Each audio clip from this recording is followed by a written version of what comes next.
Continuando a leitura do Srimad Bhagavatam, canto 10, capítulo 12, verso 34. O extermínio do demônio Aghasura.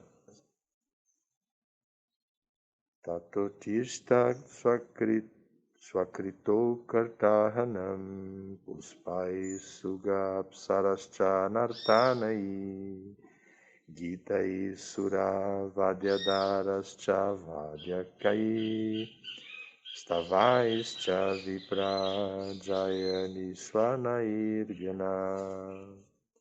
Tataha, em seguida, Atirishtaha, todos ficaram muito satisfeitos. Swakritaha, próprios deveres respectivos. Akrita, executaram Arhanam, sob a forma de adoração à Suprema Personalidade de Deus. Pushpai, derramando dos céus flores cultivadas em Nandana Kanana. Sugaha, os cantores celestiais. Apsarasacha, e as dançarinas celestiais. Nartanai, dançando.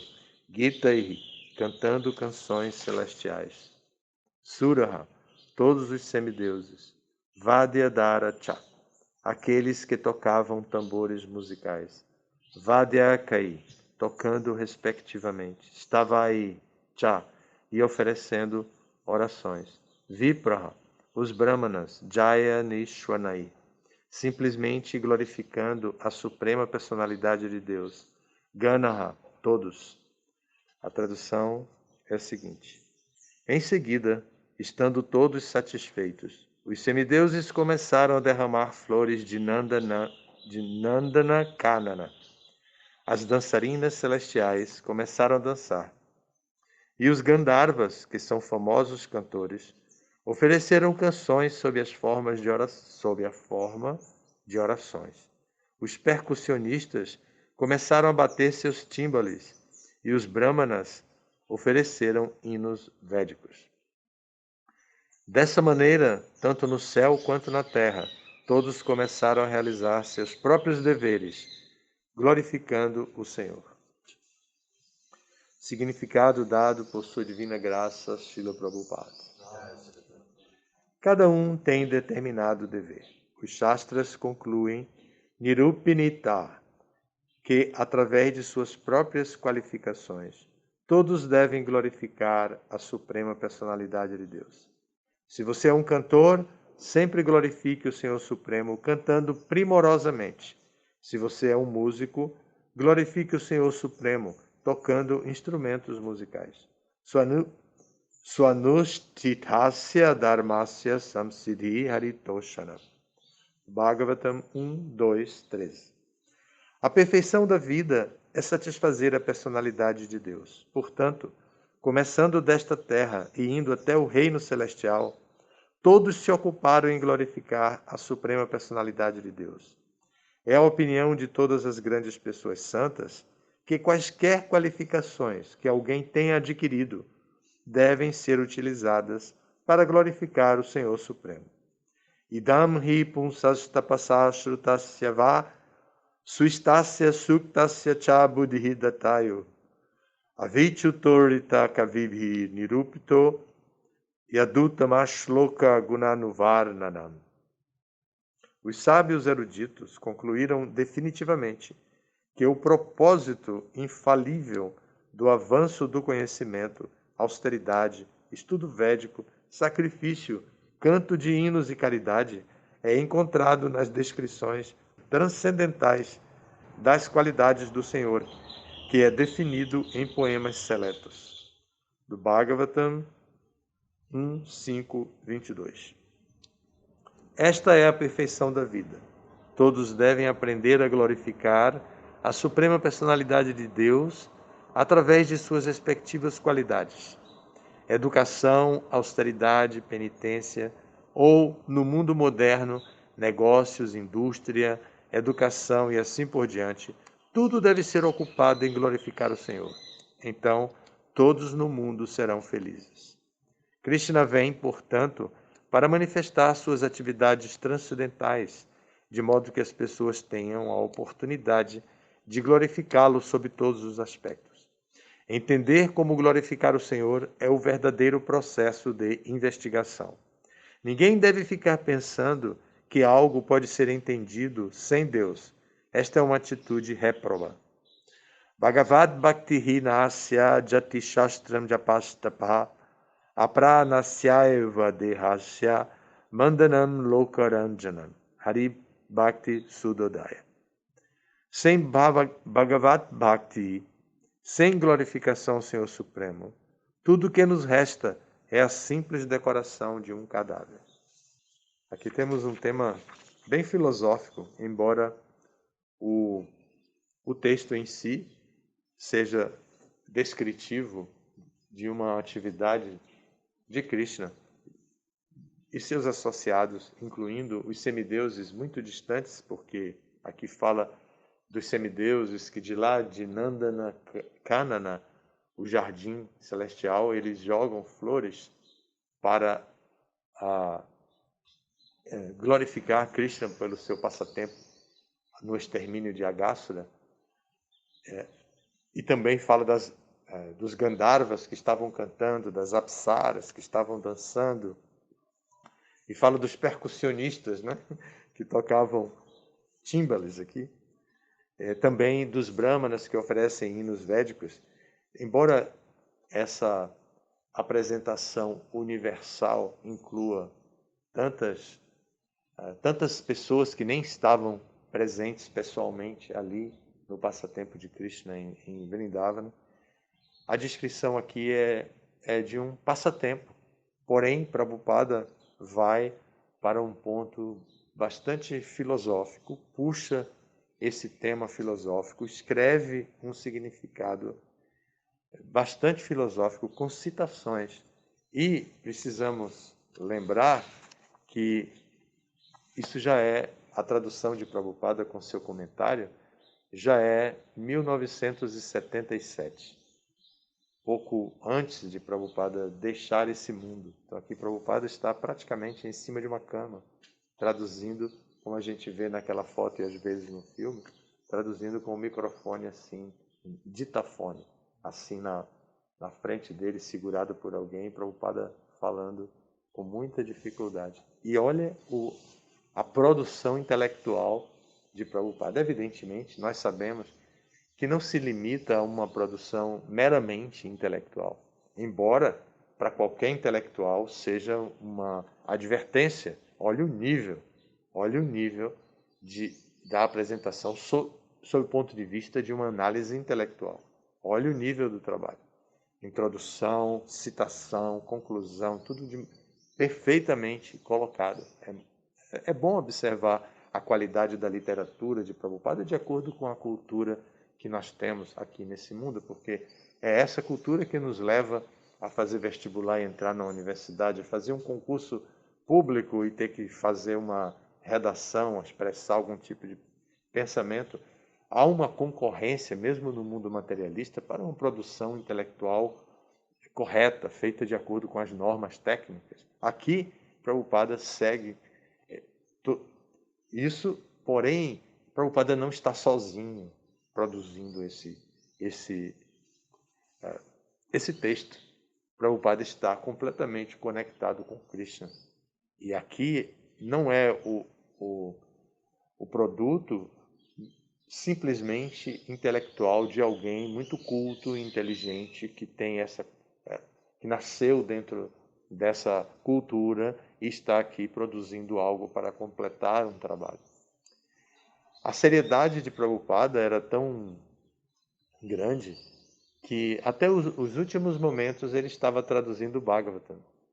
Ele não tinha a expectativa de concluir até o 12º canto. Ele só tinha expectativa de cumprir com o dever dele. E o dever que ele tinha assumido diante da própria instituição que ele fundou, a ISKCON, era produzir o Bhagavatam. E ele estava fazendo, produzia o significado, e assim ele ia. Dia após dia, a cada momento que ele se dedicava a fazer o trabalho dele, ele fazia completamente concentrado ali. Não estava pensando em cota de trabalho e conclusão de o trabalho especificamente. Ele estava só seguindo o seu dever. Então aqui já é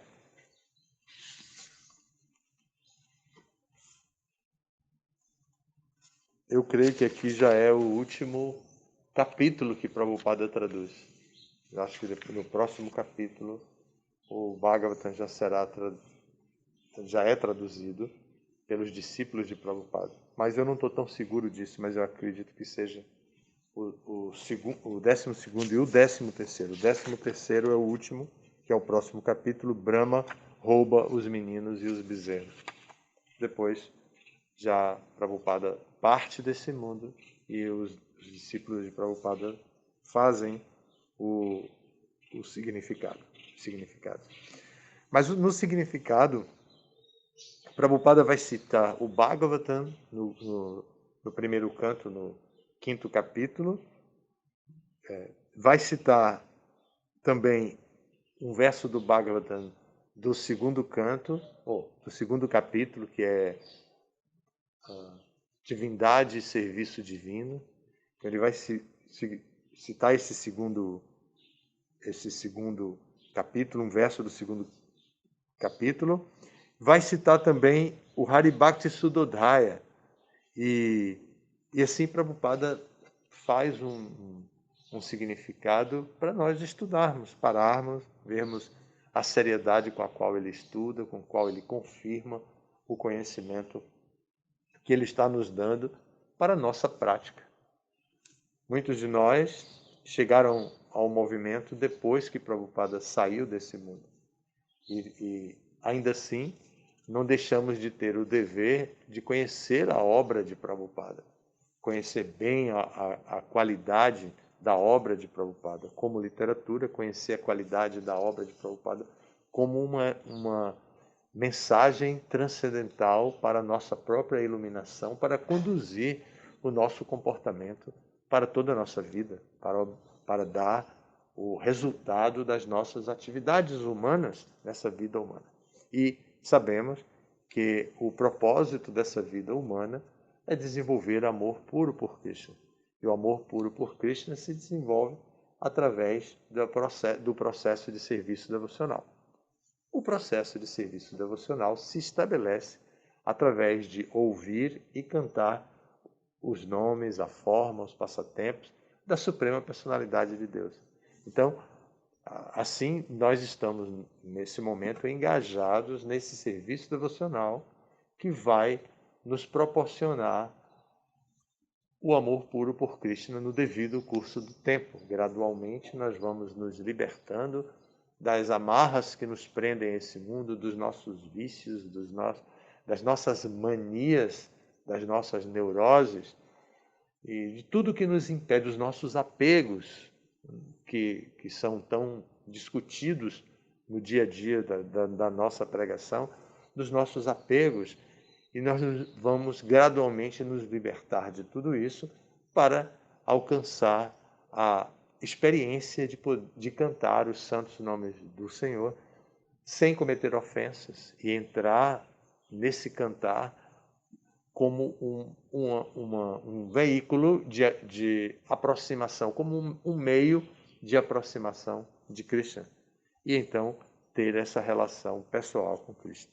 Esse texto é um texto da continuidade do passatempo do extermínio de Aghasura. Krishna, muito esperto e associado com seus sakhas, seus amigos, Krishna realiza esse passatempo e os acharyas que estudam esse passatempo, como o Prabhupada, explicam de tal maneira que nós nunca esqueçamos que Krishna é a Suprema Personalidade de Deus, a pessoa que veio a este mundo com um propósito específico de dar a sua misericórdia, desenvolver compaixão pelas almas caídas, oferecendo a elas a oportunidade de conhecê-lo e de desenvolver uma relação com ele. Esse é o tema aqui, e Prabhupada começa de uma maneira muito forte, cada um tem determinado dever. Os Shastras concluem que, através de suas próprias qualificações, todos devem glorificar a Suprema Personalidade de Deus. Então, essa é a mensagem do Bhagavatam de hoje para todos nós aqui. Podemos passar o dia lembrando disso em todos os momentos e conduzindo nossas atividades a sempre lembrar de Krishna e nunca esquecer dele. Alguma pergunta? Gurudev, essa definição no primeiro parágrafo que o Prabhupada dá no comentário, a gente pode levar ao nível de Dharma? Sim, é Dharma, é a nossa ocupação. É. Existem vários níveis de Dharma. Não tem apenas uma única definição ou estágio de Dharma. E aqui está se falando do aspecto em que a alma está ocupada dentro desse mundo com deveres. São dois deveres básicos, o dever de Varana e o dever de Ashrama. Mas além desses deveres básicos que são sociais do nosso desempenho, existe também o dever de conhecer a Suprema Personalidade de Deus, conhecer a nossa verdadeira identidade, conhecer a nossa relação de serviço com essa pessoa, com a pessoa suprema. Então, sem dúvida, o Prabhupada está falando de Dharma, mas nós também temos a obrigação de aprofundar todos os significados de Dharma, para não pensarmos assim de maneira tola, como os karmakandias, aqueles que estão constantemente preocupados com o Dharma, mas para cumprir os seus propósitos materiais e melhorarem a sua qualidade de vida. Então nós precisamos estar atentos para não fazer cerimônias ritualísticas, não praticar religião e não fazer sacrifícios e penitências unicamente para melhorar a própria qualidade de vida. Devemos fazer tudo isso para a satisfação da pessoa suprema. Um exemplo disso é Krishna em dois passatempos. Indo aos brahmanas que estavam ocupados com atividades ritualísticas e não dão atenção a ele, Balarama, e ele vai até as esposas dos brahmanas e pedem comida, e elas alimentam eles. Então, elas têm uma relação e uma realização muito diferente da realização de seus esposos que estavam ocupados em cerimônias ritualísticas. O outro passatempo que também exemplifica isso que eu falei, é Krishna convencendo seu pai a não realizar a adoração a Indra, mas ao invés de realizar a adoração a Indra, que é prescrita na seção Karmakanda dos Vedas, para a prosperidade material, para a vida material, e que Nanda Maharaj e os outros homens adultos da comunidade Vaishya que ele vivia adorassem a própria colina de Govardhana e adorassem os brahmanas. E ele usa do argumento do sistema filosófico Karma Mimamsa para poder explicar ao pai que, na verdade, tudo depende da atividade da pessoa. Krishna usa desse argumento para o pai não ficar fanaticamente preso a um ritual interessado em glorificar um semideus. Krishna pensa, essas personalidades vieram para os meus passatempos, são almas liberadas, e agora que chegaram aqui na Terra estão adorando o semideus e eu estou aqui presente. Como é que eu vou deixar meu devoto puro adorar semideus?